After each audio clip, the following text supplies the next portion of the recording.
I welcome you all to conquer UPSC prelims dose 2020 की series में ये हमारा 25th लेक्चर है जहां पे मैं इकोनॉमी से रिलेटेड करंट अफेयर डिस्कस करूंगा। ये डिस्कशन बहुत ज्यादा इंपॉर्टेंट होगी क्योंकि मैं ट्रिप्स के बारे में बताऊंगा यहाँ पे आपको। एक तो ट्रिप्स के बारे में जानेंगे, दूसरा हम पेटेंट्स के बारे में जानेंगे। ये डिस्कशन कॉम्प्रिहेंसिव वे में की जाएगी। आर्टिकल हमारा है आज का ट्रिप्स फ्लेक्सिबिलिटीज, यानी ट्रिप्स में किसी को छूट देना। इंडिया ने G20 मेंबर से कहा है ट्रिप्स के अंतर्गत जो फ्लेक्सिबिलिटीज हमें मिली है, ट्रिप्स के अंतर्गत जो छूट हमें मिली है हम उसे यूज करते हैं। टाइम आ गया है ये फ्लेक्सिबिलिटीज को यूज करने का। इंडिया ने कहा देखो जो हमारा एक्ट है, पेटेंट एक्ट 1970,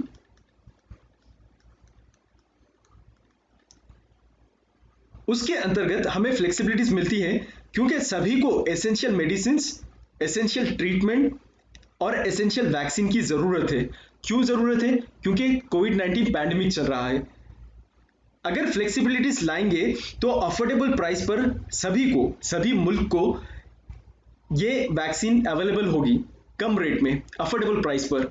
इंडिया ये फ्लेक्सिबिलिटीज पेटेंट एक्ट 1970 के अंतर्गत कह रहा है, जो रिलैक्सेशन प्रोवाइड करता है पेटेंट एक्ट में इमरजेंसी सिचुएशंस में।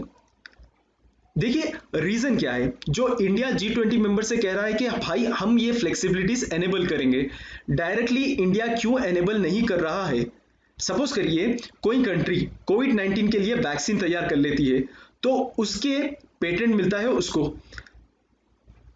ये पेटेंट मिलने के बाद कंपनी की मर्जी से कि इन लोगों का खर्चा कितना हुआ वैक्सीन बनाने के लिए, इसके बाद में ये जानने के बाद में प्राइस डिटरमिन कर लेती है एक वैक्सीन का, और कोई दूसरा देश वो वैक्सीन को कॉपी नहीं कर सकता क्योंकि पेटेंट लगा हुआ है जो 20 ईयर्स तक होगा। तब क्या करेंगे? तब एक तो होगा रॉयल्टी देकर हम ये वैक्सीन खरीद लेंगे, लेकिन रॉयल्टी भी बहुत ज्यादा डिमांड करते हैं ये लोग, पेटेंट मिला है ना इसीलिए। अब बताइए आप, जो सेकेंड वर्ल्ड या थर्ड वर्ल्ड के कंट्री से, जिसको हम बोलते हैं डेवलपिंग नेशन या अंडर डेवलप्ड नेशंस, ये लोग ये वैक्सीन की प्राइस कैसा चुकाएंगे? मुश्किल होगा, राइट? तो वही बता रहे हैं ट्रिप्स में फ्लेक्सिबिलिटीज जो है वो पॉलिसी स्पेसिस है। पॉलिसी स्पेसिस यानी देखिए रिसेंटली हमने एक आर्टिकल डिस्कस किया था WTO का, एंड इनफैक्ट ये भी WTO का ही आर्टिकल है। यहाँ पे WTO कोई कुछ फ्लेक्सिबिलिटीज प्रोवाइड करता है। कहाँ पे? पीस क्लॉज में, पीस क्लॉज के तहत फ्लेक्सिबिलिटीज प्रोवाइड करता है सब्सिडी के लिए। सिमिलरली ट्रिप्स में भी फ्लेक्सिबिलिटी प्रोवाइड की गई है, इसको हम कह रहे हैं पॉलिसी स्पेसिस। क्यों? क्योंकि मिटिगेट करना है जो पेटेंट का इंपैक्ट होगा। पेटेंट का इंपैक्ट क्या होगा? जैसा कि 20 ईयर्स तक पेटेंट होगा, रॉयल्टी ज्यादा देनी होगी, कोई इसको कॉपी नहीं कर सकता। ये क्या है? ये सारे पेटेंट के इंपैक्ट से, इसको कम करने के लिए, इसको मिटिगेट करने के लिए WTO ने ट्रिप्स के अंतर्गत पॉलिसी स्पेसिस दी है। TRIPS agreement, subsequent Doha declaration on TRIPS and public health of 2001, ये सब प्रोवाइड करते हैं flexibilities in this regard. Which regard? के essential medicine, essential treatment and essential vaccine. Flexibilities जब रखी जा रही थी तभी यही ध्यान दिया गया, भाई ये डेवलपिंग और अंडर डेवलप्ड कंट्रीज इतना ज्यादा प्राइस दे पाएंगी अगर इमरजेंसी या पैंडेमिक या कोई और सिचुएशन आ गई तो। यह सोचकर फ्लेक्सिबिलिटीज रखी गई है।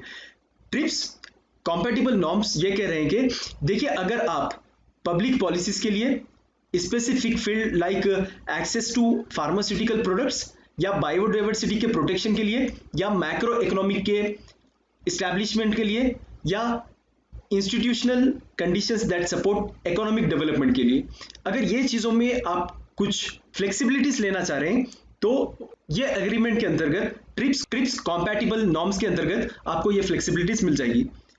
अब ये फ्लेक्सिबिलिटीज क्या है ट्रिप्स के अंतर्गत वो देखेंगे। देखिए दो तरह की चीजें बताता हूं मैं, इसके अलावा भी बहुत सारे हैं लेकिन दो बताऊंगा मैं जो इंपॉर्टेंट है। एक है कंपलसरी लाइसेंसिंग, दूसरा है पैरेलल इंपोर्टेशन। कंपलसरी लाइसेंसिंग में होता यह है कि कॉम्पिटेंट गवर्नमेंट जो है वो अथॉरिटी ले लेती है कि लाइसेंस देना होगा वो आदमी को जो वैक्सीन की खोज कर लेता है। ठीक है, इसको कहते हैं हम पेटेंटेड इन्वेंशन। जो इन्वेंट कर रहा है वो, गवर्नमेंट की इतनी अथॉरिटी होती है।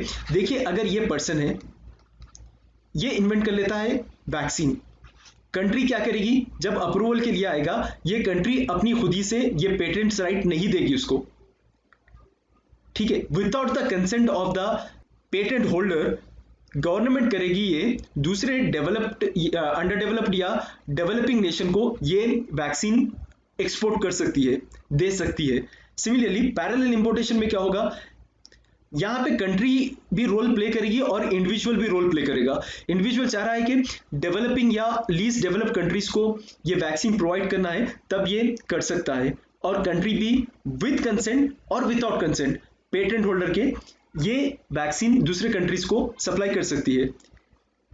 बेसिकली फ्लेक्सिबिलिटीज एनेबल करते हैं access to affordable medicine because there are substantial price differences between the same pharmaceutical product sold in different markets. अब मैं बताता हूं आपको ट्रिप्स क्या है। सबसे पहले तो ट्रिप्स का फुल फॉर्म देख लीजिए आप, trade related aspects of intellectual property rights. Trips एक इंटरनेशनल एग्रीमेंट है जो WTO के द्वारा एडमिनिस्टर किया जाता है। ये एग्रीमेंट में क्या है वो मैं आपको बताता हूं। इंटेलेक्चुअल प्रॉपर्टी से रिलेटेड स्टैंडर्ड स्पेसिफाई किया गए हैं। ये एग्रीमेंट में क्या है वो मैं आपको बताता हूं। इंटेलेक्चुअल प्रॉपर्टी से रिलेटेड स्टैंडर्ड्स स्पेसिफाई किया गया है इस एग्रीमेंट में। ये स्टैंडर्ड्स सभी WTO मेंबर्स पर लागू होंगे। अब मुझे ये बताइए IP क्या होता है। IP यानी इंटेलेक्चुअल प्रॉपर्टी।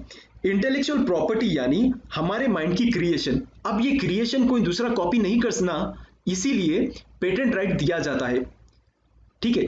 और ये किस तरह का अग्रीमेंट बनाएंगे पेटेंट को लेकर, इसके नेगोशिएशंस स्टार्ट हुए थे 1986 में, 1994 तक चलते हैं। बार बार मीटिंग्स होते हैं, कॉन्फ्रेंसेस होते हैं और कुछ नहीं निकलता है 1986 से 1994 तक। फाइनली 1994 में during the Uruguay round of the general agreement on tariffs and trade, guard जिसे कहते हैं, ये फाइनली फाउंड कर दिया था, ये एस्टैब्लिश कर दिया था WTO को 1995 में। इंडिया भी तभी WTO का मेंबर बन गया है। ये मिनिमम स्टैंडर्ड्स प्रोटेक्ट करेंगे, ठीक है। Agreement is in line with the main conventions of the WIPO। जैसा कि एक पेरिस कन्वेंशन है हमारे पास, एक बर्ने कन्वेंशन है, इनके लाइंस पे ये अग्रीमेंट किया गया है। बर्ने कन्वेंशन, बर्न यानी देखिए बर्न जर्मनी की कैपिटल है। बर्ने कन्वेंशन ये कह रहा है कि प्रोटेक्ट करेंगे हम लिटरेरी और आर्टिस्टिक वर्क को। सिमिलरली पेरिस कन्वेंशन भी प्रोटेक्ट करता है इंडस्ट्रियल प्रॉपर्टी को। Alright, this is for today, thank you.